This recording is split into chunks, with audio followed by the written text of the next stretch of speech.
gods will forgive many things: pride, cruelty, even war. But they will never forgive defiance. Because pride still kneels, cruelty still fears, war still ends. Defiance? Defiance changes the future. And once the future changes, the gods begin to disappear. Welcome to Bedtime Whispers, where myths don't shout, they breathe. Tonight, we are not telling a story. We are uncovering a truth the gods tried to bury, a truth about fire, about defiance, about hope. Turn the lights down. Let the world grow quiet, because some stories are not meant to be heard loudly. They are meant to be felt in the dark. This is Pandora's box. Zeus did not kill Prometheus. Death would have been mercy. Instead, he chose memory. Every day the eagle fed, every night the wound healed. Not because the gods wanted him alive, but because they wanted him to remember why hope was forbidden. And this suffering was only the beginning.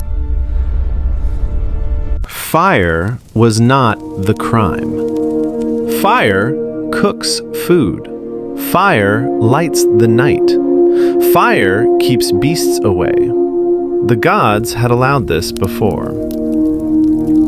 What Prometheus gave them next was irreversible. Fire taught humans how to live.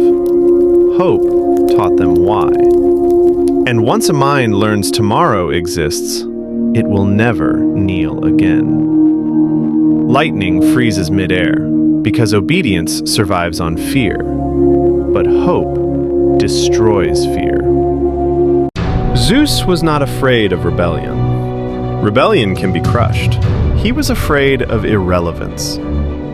Gods exist only as long as they are needed, and hope teaches mortals they can endure without asking permission. If mortals learn to survive pain alone, what becomes of heaven? And so Zeus conceived a punishment so elegant, it would feel like a blessing. Pandora was never meant to destroy humanity. She was meant to complete it. She listened to their stories. She learned their laughter. She studied their kindness. And for the first time, the gods leaned forward, because this was the experiment. Hope does not arrive as terror. It does not scream. It does not burn. It arrives as possibility. And possibility is far more dangerous than fear. The moment was inevitable. The gods had already decided. Pandora did not open the box by accident. She opened it because she was designed to. A breath, a tremble. The seal breaks. Darkness pours out first. Not smoke, not flame, but something heavier. It moves like liquid shadow, crawling across the ground. Then, screams.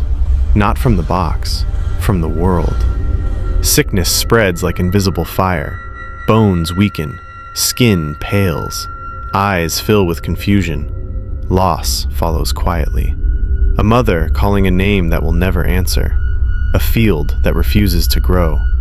Pandora falls to her knees because she can feel it. All of it. And in that moment, the world changes forever. Not because evil was released, but because innocence was erased. Pandora tried to close it. Her hands trembled. The lid slammed shut. Too late. The air was already poisoned with grief. Disease had taken root. Fear had found a home. Loss had learned its name. All evils escaped. Silence. Except one. Something still moved inside the box. Faint, small, persistent. Hope. Pandora stared at it. It did not scream. It did not rage. It simply waited. Above the clouds, the gods smiled. Because hope does not end suffering. It does not heal wounds. It does not erase loss. It teaches mortals to survive it. And survival is a longer punishment than death. Prometheus screamed, not in pain, but in understanding. The eagle tore at his flesh again. The mountain wind howled, chains groaned against stone, but none of it touched him, because the truth had finally reached him. He had given humanity the power to dream, to imagine something greater, to reach beyond their limits, to crave a future that did not yet exist.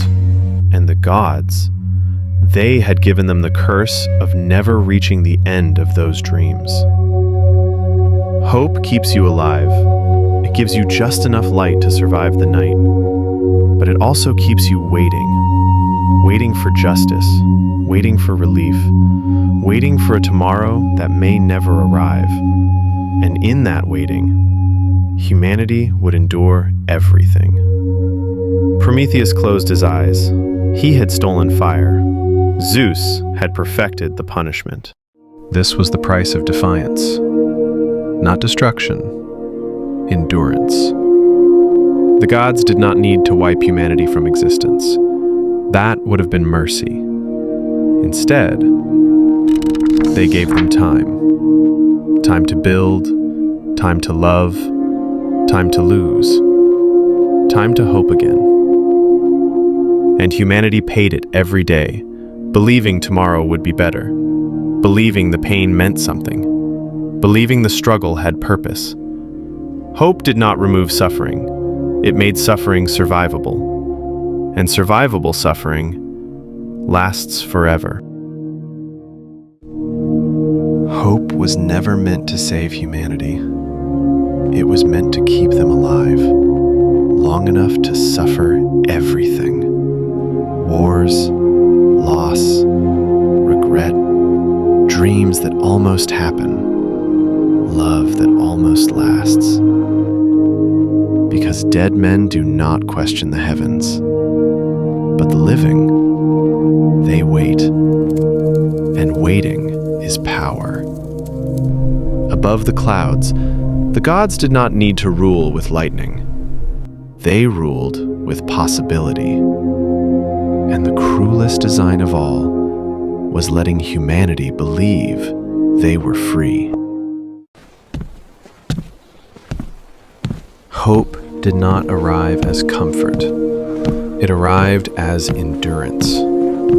Humans buried their dead and still whispered, tomorrow. They lost children and still believed the world could heal. Hope did not erase suffering. It justified it. It told them this pain means something. It convinced them, if you endure long enough, it will change. And that is why the gods smiled. Not because humanity suffered, but because they would choose to continue. The gods had not cursed humanity with despair. That would have ended quickly. Despair is sharp. It burns fast. It consumes everything, and then nothing remains. But that was never the plan. They cursed them with meaning. As long as humans believe suffering led somewhere, they would endure anything. If pain has purpose, it becomes tolerable. If loss has reason, it becomes sacred. And sacred suffering is the strongest chain ever forged. And endurance feeds gods better than prayer. The gods aren't cheering. They're watching. Each human act of persistence sends a faint glow upward, thin threads of belief rising like smoke. Not worship, dependency. The more humans endured, the longer the gods mattered. Because a being who believes suffering has meaning will never abandon the system that explains it. Prometheus had wanted humanity to rise. He never imagined they would rise carrying chains. Every cry below echoed through his bones, not because he failed them, not regret, understanding, but because he succeeded too well. He gave them fire. He gave them thought. He gave them the terrifying ability to imagine something better, and imagination is heavier than iron. He did not give them despair. He gave them comparison, the knowledge that tomorrow could be brighter, and the agony when it wasn't. Pandora did not flee. She stayed. She watched hope keep people alive, long enough to break them slowly.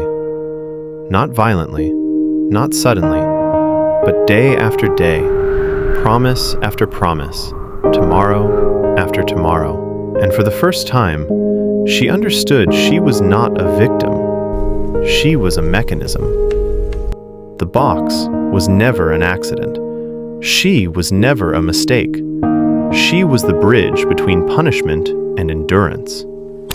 And hope was the final lock. Hope does not promise truth. It promises continuation. And as long as tomorrow exists, today can be survived. The gods never lied. They simply omitted the ending. We never see an ending, just cycles. Grief, endurance, rebuilding, loss, belief. Hope doesn't say it will get better. It only says, continue. Zeus did not smile. He did not need to. Humans rebuilding burned homes, a blacksmith forging iron, a mother comforting a grieving child. Hope had done what no weapon could. Humanity would build. Humanity would suffer. Humanity would never stop believing relief was coming. And belief is the most obedient force of all. Pandora opened the box once. Humanity opens it every day by choosing hope. Not triumphant, not victorious, just enduring. And when hope finally breaks, what will be left of us? Hope flickers in their eyes, but this time, it looks thin.